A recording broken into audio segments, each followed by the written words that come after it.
Всем привет! Меня зовут Амелия, и я консультант визит-центра.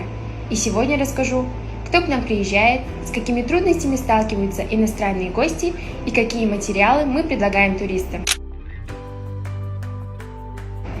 Больше всего туристов приезжает из Узбекистана, Турции, России и Китая, а также из стран Европы.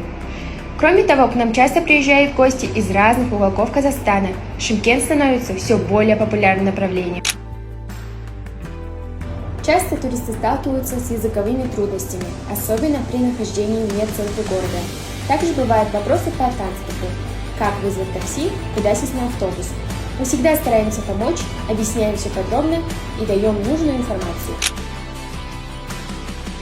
В нашем визит-центре вы можете получить более подробные карты города, брошюры с туристскими маршрутами, а также информацию о достопримечательностях, кафе, музеях и мероприятиях, а также QR-коды для скачивания всей этой информации прямо на телефон. Все это бесплатно и доступно каждому. Если вы в Шымкенте, обязательно загляните в визит-центр. Мы всегда рады помочь вам открыть наш город.